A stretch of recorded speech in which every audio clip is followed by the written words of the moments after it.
자, 오늘은 사사기, 룻기를 공부하도록 하겠습니다. 우리는 지금 지난 시간부터 역사서를 공부하고 있습니다. 여호수아서부터 에스더까지 12권을 역사서다 이렇게 얘기를 하는데 이스라엘의 역사를 열거해 놓은 거예요. 우리나라 이조 시대의 역사를 기록한 이조실록과 같은 그런 성격의 책이다라는 거죠. 그러나 분명히 이스라엘의 역사를 기록해 놓았지만은 하나님의 일하심이 거기에 드러나 있습니다. 거기에 사사들이 세워지고 왕들이 세워집니다. 여러 역사가들이 일어납니다. 그러나 그 사사를 세우신 분도 하나님이시고 왕을 세우신 분도 하나님이시고 그 모든 역사의 주관자가 하나님이심을 흐르고 있다는 거죠. 그리고 복과 저주를 통해서 하나님의 현재성, 하나님의 살아계심을 증거하고 나타내는 이러한 시각으로 이 역사서를 보아야 된다는 거죠. 그래서 이 역사서를 시대별로 좀 구분해서 보면은 이 사사시대가 있습니다. 그 다음에 왕정시대, 사사시대, 왕정시대, 그 다음에 분열과 멸망시대, 포로시대, 그 다음에 포로에서 돌아오는 귀환시대, 이렇게 시대별로 분류해 볼 수가 있습니다. 이게 사사시대는 하나님이 왕입니다. 하나님이 왕이 되시고 이 사사라는 지도자를 하나님이 보내셔서 이스라엘을 인도하시고 이스라엘을 구원하시는 그 시대를 사사시대다 그렇게 얘기를 합니다.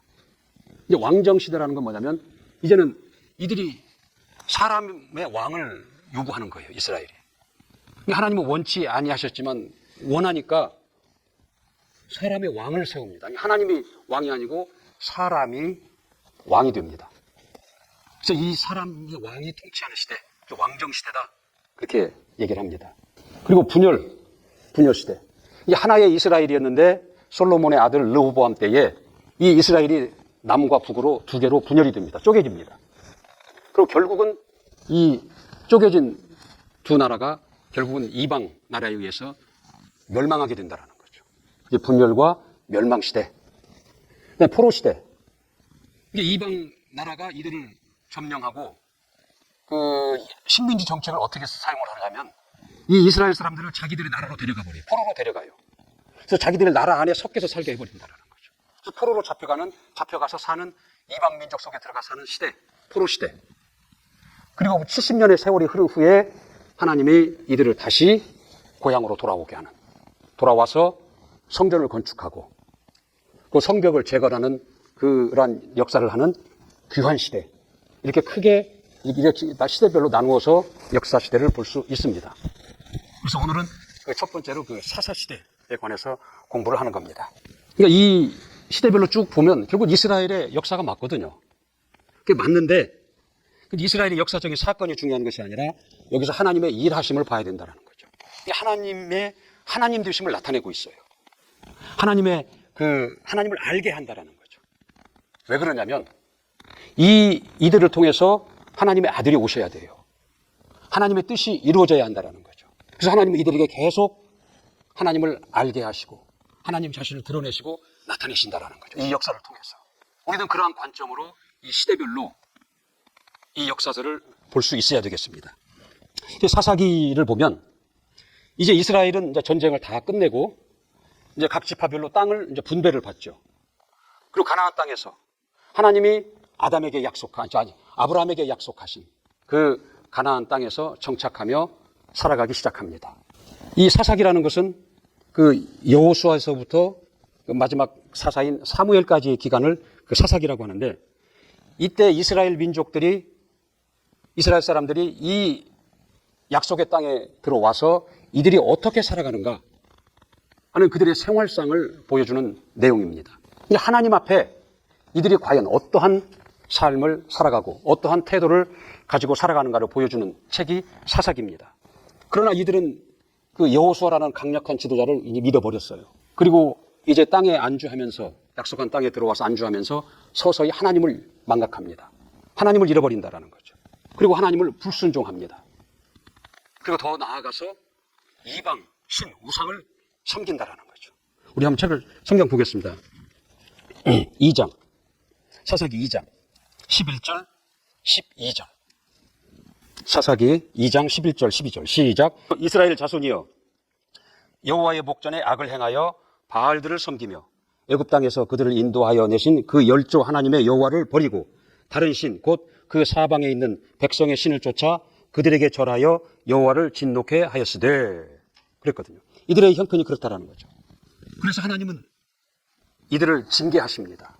이들을 징계하셔서 그 주변 강대국을 통해서 이들을 힘들게 하는 거예요. 블레셋을 비롯한 주변 국가들을 통해서 그들이 침략당하도록 내버려 두시고 그들을 핍박받도록 내버려 두신다는 거죠. 이 하나님의 징계가 그들에게 있는 겁니다. 2장 14절부터 다시 한번 볼까요?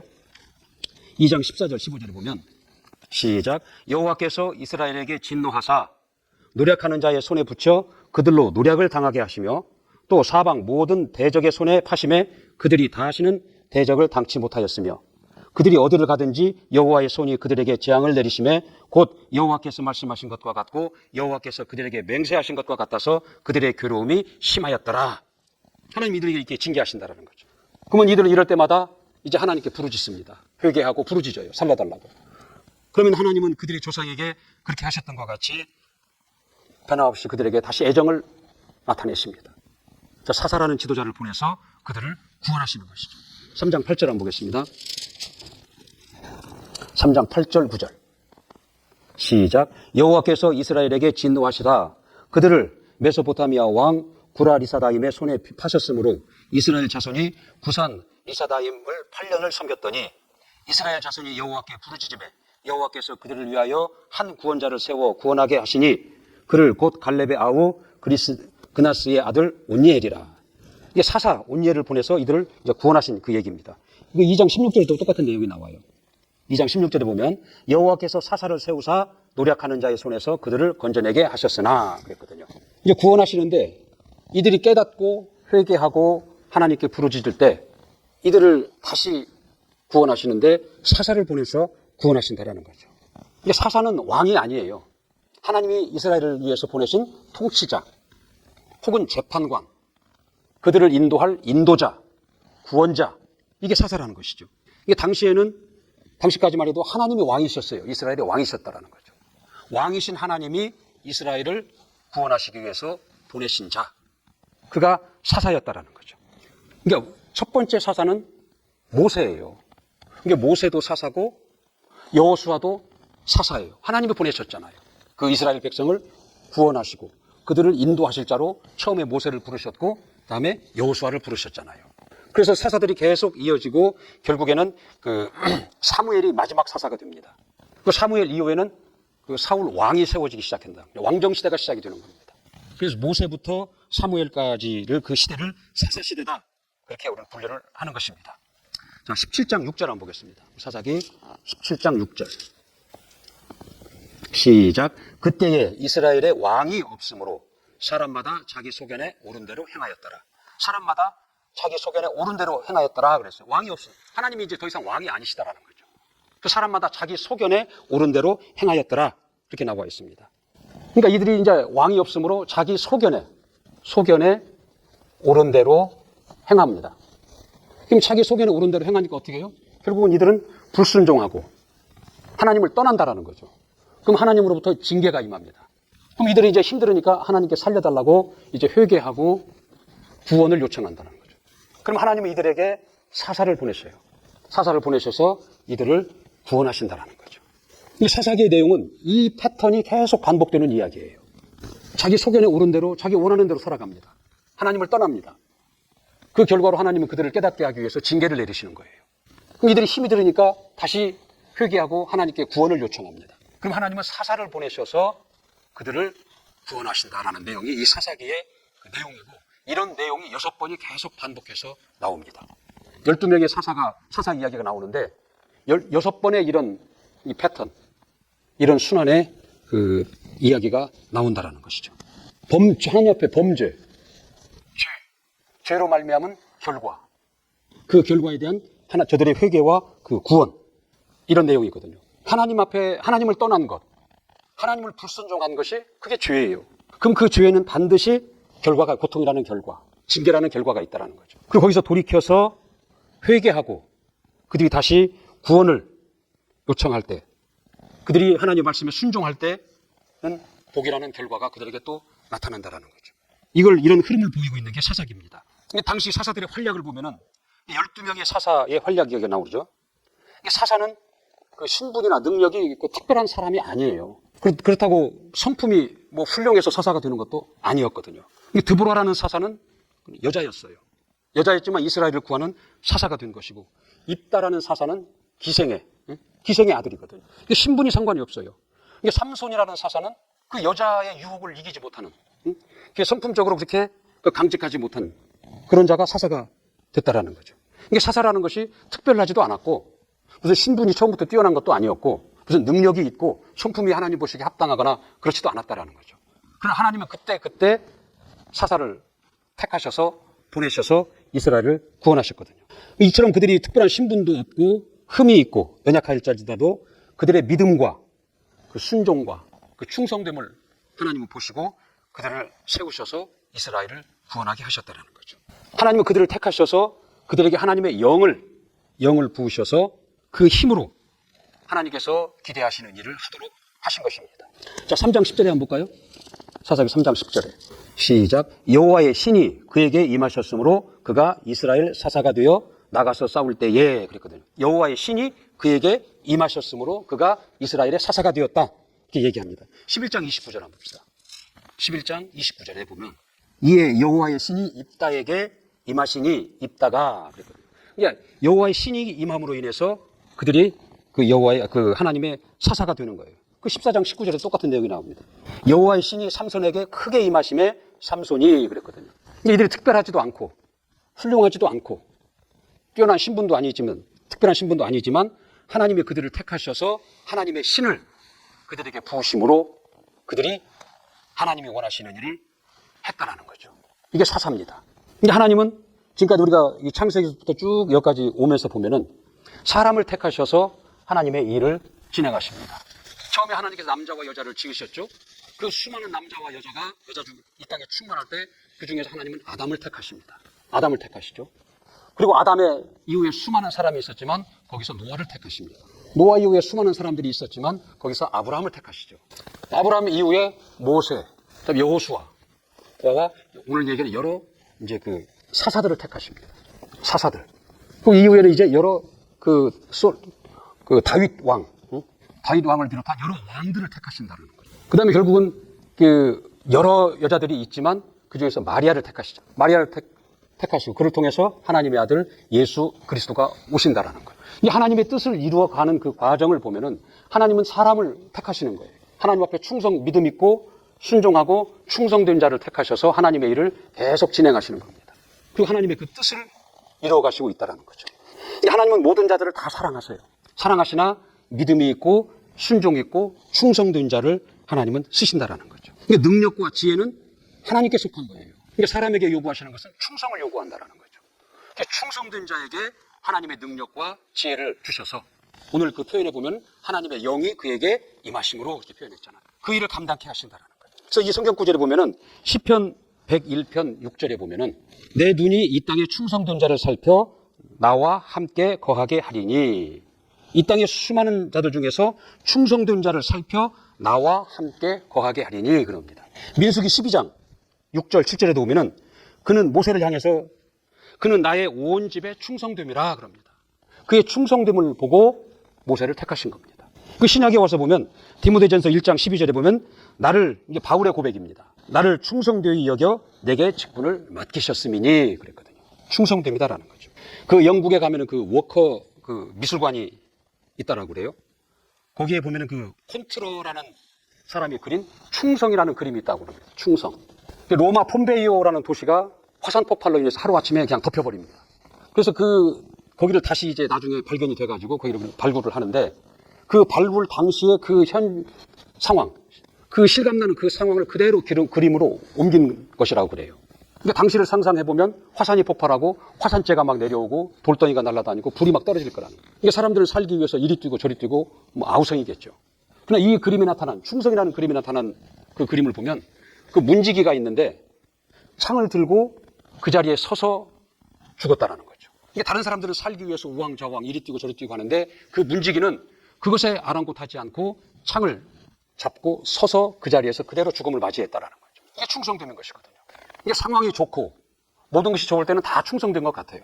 그러나 그런 어려움이 왔을 때 충성된 자와 그렇지 못한 자가 이제 구별이 되는 것입니다. 이 사람들과 관계에서도 관계가 좋을 때는 서로 다 충성하는 것 같아요. 그러나 상황이 어려워지고 자기에게 해가 올 때는 그 충성됨을 버리는 것이 보통 사람들이라는 거죠. 이 상황에 따라 변하지 않는 것이 그게 충성입니다. 내 현실 앞에 현실이 좋든 하든 고난이든 그것에 변하지 않고 변함이 없는 것. 그것이 충성이라는 것이죠. 근데 우리가 인간적으로도 그 충성된 자를 보면은 같이 일하고 싶은 거예요. 그 기회만 되면 그 사람을 좀 돕고 싶은 생각이, 더 많은 보상을 해주고 싶은 생각이 듭니다. 근데 하나님은 하나님 앞에 충성된 자를 택하여 쓰신다라는 거죠. 그리고 그들에게 지혜와 능력과를 주셔서 그 일을 감당케 하신다라는 거죠. 자, 그 다음에 이제 기드온이라는 사사를 한번 볼까요? 기드온. 이 기드온은 300명의 군사로 13만 5천 명을 적군을 물리친 사사입니다. 그러니까 여호와의 사자가 그에게 나타나서 하나님이 너와 함께 하시니 이제 네가 이스라엘을 구해라. 그렇게 얘기를 합니다. 6장 우리 12절 한번 볼까요? 시작. 여호와의 사자가 기드온에게 나타나 이르되 큰 용사여 여호와께서 너와 함께 계시도다. 13절. 기드온이 그에게 대답하되 나의 주여 여호와께서 우리와 함께 계시면 어찌하여 이 모든 일이 우리에게 미쳤나이까. 또 우리 열조가 일찍 우리에게 이르기를 여호와께서 우리를 애굽에서 나오게 하신 것이 아니냐 한 그 모든 이적이 어디 있나이까. 이제 여호와께서 우리를 버리사 미디안의 손에 붙이셨나이다. 14절에 보면 여호와께서 그를 돌아보사 가라사대 너는 내 힘을 의지하고 가서 이스라엘을 미디안의 손에서 구원하라. 내가 너를 보낸 것이 아니냐. 17절에 보면 기드온이 그에게 대답하되 내가 주께서 은혜를 얻어 싸우면 나와 말씀하시니가 주 되시는 표징을 내게 보이소서. 이제 그러거든요. 이 하나님이 이제 이 기드온을 세우시고 이스라엘을 구원하시고자 하셔서 이제 내가 너와 함께하니 나가서 이스라엘을 구해라 그런 거예요. 그러니까 이제 기드온이 고백하는 겁니다. 나는 미약한 존재입니다. 내가 어떻게 그 일을 감당할 수 있겠습니까? 정말 하나님이 내게 그걸 원하시면 그 나에게 말씀하시는 분이 하나님이시면 내게 표징을 보여달라고 그러죠. 그러니까 이제 징표를 얻고자 하나님 앞에 제사를 드리죠. 이 제사를 드리니까 지팡이 그 끝이 그 제물에 닿으니까 바위에서 불이 나와서 그 제물을 다 불살라 버립니다. 이에 기드온은 하나님이 나와 함께 하시는 것이 맞구나. 이게 힘을 얻어가지고 그 자기 아버지가 섬기는 그 바알의 탄과 아세라 상을 부숴버립니다. 그리고 또 한 번의 표징을 요청합니다. 나를 부르시고 나에게 말씀하시는 분이 하나님이시면 표징을 보여달라 그러는 거예요. 내가 양털을 마당에 내놓을 테니까 아침에 일어나서 하나님이 나와 함께 하시면 그 양털만에만 이슬이 내리도록 해주세요. 그러거든요. 근데 다음날 일어나는 보니까 양털에 이슬이 속이 내려서 짜니까 물이 나오는 거예요. 또 한 번의 표징을 요구합니다. 반대로 하나님이 나와 함께 하시는 것이 맞다면 양털은 마르게 하시고 그 주변에만 이슬이 내리게 하옵소서 그러거든요. 그러니까 다음날 일어나니까 역시 기드온이 기도한 대로 그대로 이루어지는 거예요. 이에 기드온은 그 용기와 담력을 얻어서 나아가서 전쟁을 하는 거죠. 그래서 강대국 미디안을 이기고 이스라엘을 구원하다는 거죠. 이 기드온 사사의 이야기입니다. 그다음에 삼손 사사라는 사사 얘기가 나오죠. 이게 삼손은 다른 사사들과 달리 그 나시린 출신이에요. 그 지난 시간에 나시린에 관해서 말씀을 드렸죠. 이게 나시린은 그 구별된 자라는 거예요. 하나님 앞에 헌신된 자라는 거죠. 계약된 자라는 거예요. 우리가 이 밭에 배추를 심을 때 그걸 사는 사람이 있습니다. 처음부터 이 밭에 배추를 심으면 내가 얼마에 이것을 사겠습니다. 계약 재배를 하는 거죠. 이와 같은 게 나시린들이에요. 하나님 앞에 헌신되고 하나님 앞에 약속된 자, 서원된 자, 이게 나시린들이고. 이 나시린들은 하나님이 그 민수기에 보면은 독주를 마시지 마라, 부정한 것을 먹지 마라, 시체에 손을 대지 마라, 머리에 삭도를 대지 마라. 이 나시린에 대한 규정이 있다는 거죠. 그것을 지키는 자들이에요. 이제 나시린으로서 헌신이 되고 약속이 되면 그 나시린의 규정을 쫓아 사는 자들이 그게 나시린이다라는 거죠. 13장 5절 볼까요? 13장 5절 시작. 보라, 내가 잉태하여 아들을 낳으리니 그 머리에 삭도를 대지 말라. 이 아이는 태어나옴으로부터 하나님께 바친 나시린이 됨이라. 그가 블레셋 사람의 손에서 이스라엘을 구원하기 시작하니라 그랬거든요. 이게 나시린 출신이 이게 삼손 사사라는 거죠. 그러나 삼손은 그 나시린답지 못해요. 그 품행이 나시린답지가 못하다라는 거죠. 그 율법에서 금하는 이방 여인과 결혼을 합니다. 그리고 죽은 시체를 만진다라는 거죠. 나시린의 규정을 어깁니다. 결국은 이방인 여자에게 끄임을 받아서 그 머리에 삭도가 되어지는 거죠. 결과적으로 뭐예요? 하나님의 신이 그에게서 떠나버린다는 거예요. 신이 떠나고 눈이 뽑히는 치욕을 당합니다. 나시린이요 하나님이 세운 사사인데 그런 치욕을 당한다는 거죠. 우리가 영화나 다른 데서 보면은 그런 얘기가 나오죠. 삼손의 힘은 어디서 나오냐? 머리카락에서 나온다고 얘기를 합니다. 그렇지 않아요. 삼손의 힘은 어디서 나오냐면 하나님의 영이 임하심으로 그에게서 힘이 나오는 겁니다. 우리 16장 20절 한번 볼까요? 시작. 드릴라가 가로되 삼손이여 블레셋 사람이 당신에게 미쳤느니라 하니 삼손이 잠을 깨며 이르기를 내가 전과 같이 나가서 몸을 떨치리라 하여도 여호와께서 이미 자기를 떠나신 줄을 깨닫지 못하였더라. 그래. 여호와께서 이미 자기를 떠나신 줄을 깨닫지 못하였더라. 그러니까 하나님의 영이 그에게서 떠나신 것을 깨닫지 못하고 여전히 힘이 있는 것으로 착각을 한다라는 거예요. 그러니까 머리가 잘라져서 머리에 삭도를 대서 힘이 빠진 것이 아니라 하나님의 신이 그에게 떠남으로 인해서 그가 하나님이 주신 힘을 잃어버린다라는 거죠. 그러니까 이런 치욕을 당하고 그는 어떻게 결국 자신의 연약함을 회개하고 하나님께 마지막 기회를 달라고 이제 다시 기도를 하죠. 하나님께 부르짖으니 하나님은 그의 간구를 들으시고 그를 통해서 이스라엘을 다시 구원하십니다. 이게 삼손이라는 사사의 이야기입니다. 우리는 이 사사기를 통해서 볼 수 있는 건 뭐냐면 사사기뿐만이 아니라 앞에서 쭉 보아왔던 성경을 통해서 우리가 볼 수 있는 것은 그들은 하나님의 말씀이 중심이 되어야 된다는 거예요. 곧 하나님이 중심이 되어야 된다는 거예요. 그래서 그 하나님, 곧 하나님의 말씀에 순종할 때는 그들이 복을 받았고 모든 것이 형통했고 하나님을 떠나고 하나님을 불순종할 때는 그들에게 저주가 임한 것을 우리는 쭉 볼 수 있습니다. 그러니까 하나님은 하나님 자신을 나타내십니다. 하나님은 하나님 자신을 나타내신다는 거예요. 하나님의 하나님 되심을 나타내십니다. 어떻게 나타내세요? 말씀으로 나타내신다. 그러니까 이 말씀을 믿는 것은 하나님을 믿는 거예요. 이 말씀을 순종하는 것은 하나님을 순종하는 것이다라는 거예요. 그러니까 지금까지 이스라엘의 그 역사를 쭉 보면은 하나님의 말씀으로 하나님 자신을 나타내셨잖아요. 그래서 그들이 그 말씀을 믿고 순종할 때마다 하나님이 그들과 함께 하신 증거로 그들에게 복과 형통과 전쟁에서의 승리를 하게 하셨고 반대로 하나님을 떠나고 그 말씀을 불순종했다는 것은 하나님을 믿지 않는다는 거죠. 하나님을 떠난 겁니다. 하나님을 불순종한 겁니다. 그래서 그 결과로 전쟁에서 실패하고 그들에게 저주가 임한 것을 볼 수 있는 거예요. 사사기에서도 그걸 지금 보여주고 있는 것이다라는 거예요. 우리는 그래요. 만 가지가 아쉬운 자들이에요. 있으면 있는 대로 없으면 없는 대로 아쉬움이 많다라는 거죠. 그래서 우리가 이제 하나님을 알고 난 뒤로는 기도를 하고 헌신을 하고 봉사를 하고 나의 수고를 해서 자꾸 하나님을 설득하려고 그래요. 그래서 하나님을 하여금 내의 그 아쉬운 것을 채우도록 그렇게 접근한다라는 거죠. 이게 종교적인 접근입니다. 내 수고와 내 기도와 내 헌신을 통해서 내가 섬기는 신을 설득하고 그 신으로 감동케 해서 나를 돕도록 하는 것, 내가 원하는 것을 채우도록 하는 것, 이게 종교적인 접근이거든요. 우리가 밖에서 교회 안에 들어와서 하나님 안에서도 이 습관을 버리지 못하고 있다는 거예요. 내 형편이 힘들고 어려우면 어려울수록 더 적극적으로 섬기려고 하고 적극적으로 기도하려고 하고 적극적으로 헌신하려고 한다는 거예요. 이것이 하나님의 말씀을 믿고 순종하고 하는 것이면 아주 좋은 것이죠. 그러나 그 종교적인 습성을 쫓아서 그렇게 하는 것이라면 이는 종교 행위입니다. 행위 보상적인 종교 행위라는 것이죠. 하나님은 이걸 극도로 싫어하십니다. 그래서 하나님은 마태복음 6장에 보면은 너희는 먼저 그의 나라와 그 의를 구하라 이렇게 말씀하십니다. 그의 나라와 그 의를 구하라는 것은 하나님을 구하라는 것입니다. 하나님의 원하심, 하나님의 뜻하심, 곧 하나님의 말씀을 구하라는 것이에요.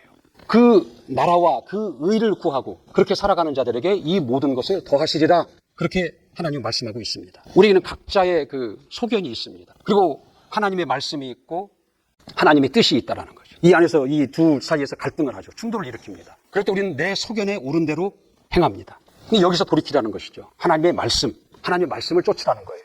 그의 나라와 그 의를 구하라. 하나님을 구하라. 하나님의 뜻과 하나님의 말씀을 구하라. 그리고 이를 따르고 이를 순종하라. 그리하면 이 모든 것을 너희에게 더하시리라.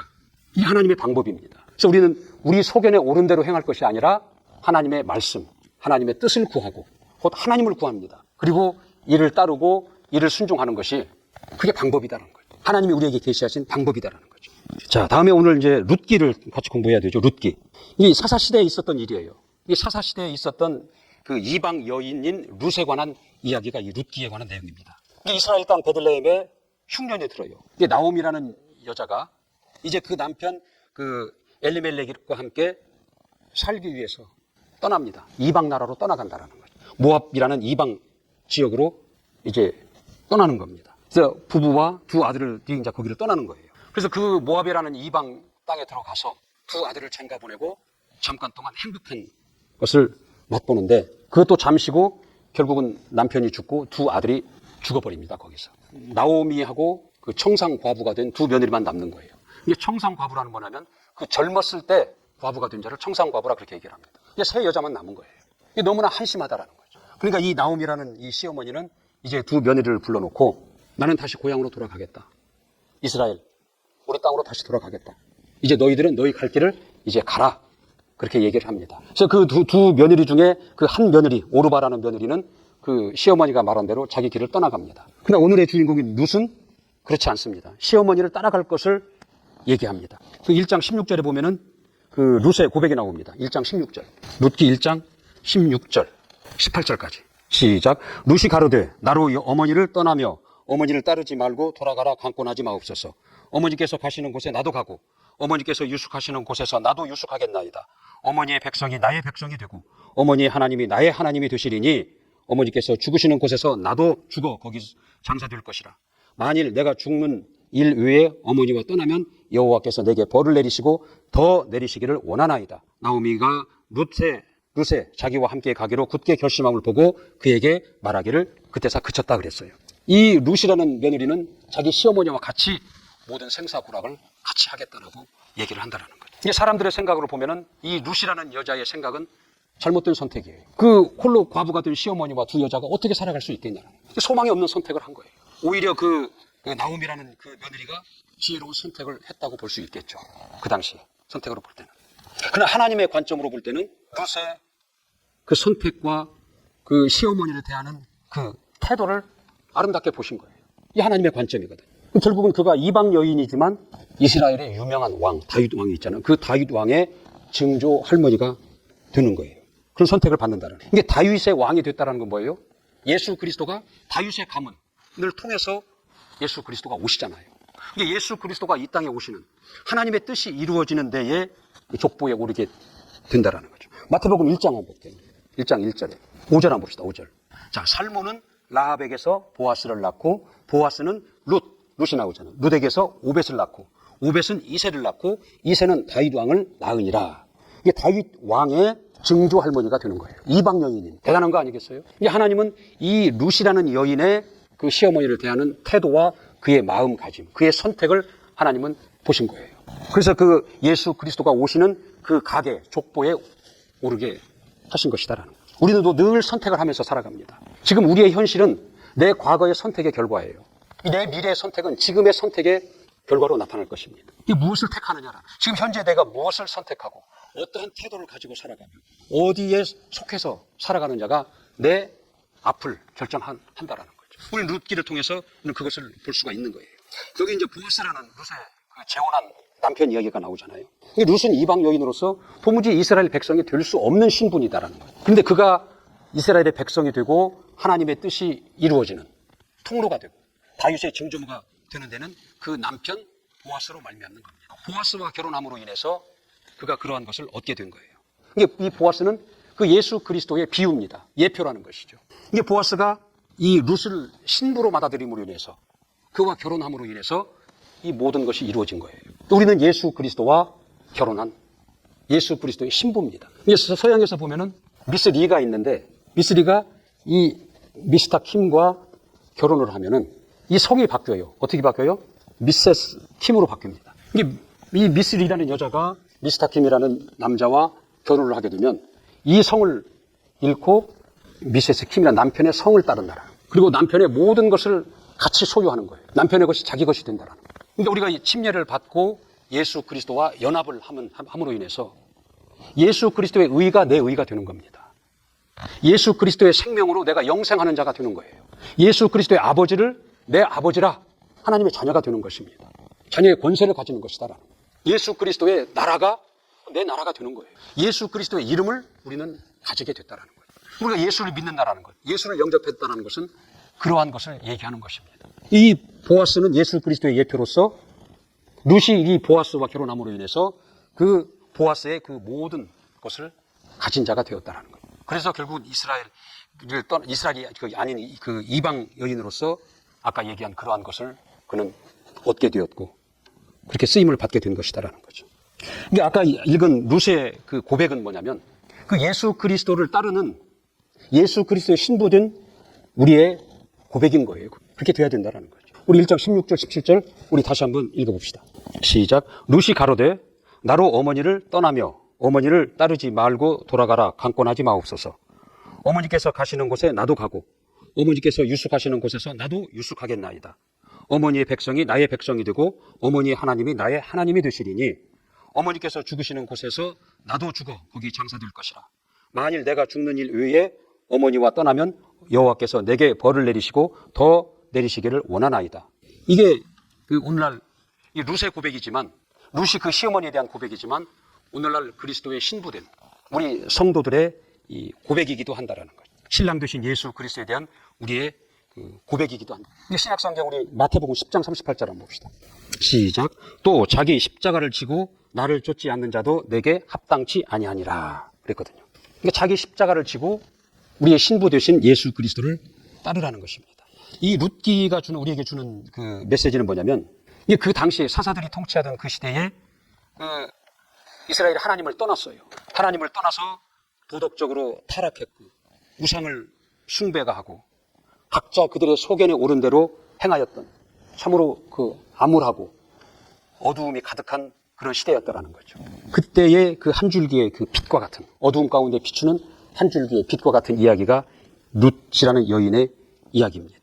하나님이 원하시는 선택, 하나님이 원하시는 그 성품을 가지고 하나님이 기뻐하시는 삶을 사는 자에게 어떠한 결과가 있는가를 그 보여주는 것이 이 룻기의 내용입니다. 그러니까 우리가 쭉 지금까지 보면은 하나님은 하나님 자신을 나타내십니다. 하나님의 성품을 나타내시고 하나님의 모든 것이 하나님의 주관자이심을 나타내신다라는 거죠. 말씀으로 나타내십니다. 그래서 그 말씀을 믿는 자가 하나님을 믿는 것이고 그 말씀을 순종하는 자가 하나님을 순종하는 자가 되는 것입니다. 그래서 그런 자들에게 약속이 있다라는 거죠. 복이라는 약속이 있다라는 것이죠. 그 반대가 될 때는 저주라는 약속이 있다라는 거죠. 우리는 내가 어떻게 하나님을 믿느냐, 내가 어떻게 하나님을 순종하느냐, 하나님의 말씀을 믿는 것이고 하나님의 말씀을 순종하는 것입니다. 그럼 거기에 약속된 것이 우리에게 응한다라는 거죠. 약속이 이루어진다라는 것입니다. 그것이 너희는 먼저 그의 나라와 그 의를 구하라 하는 그러한 말씀의 의미입니다.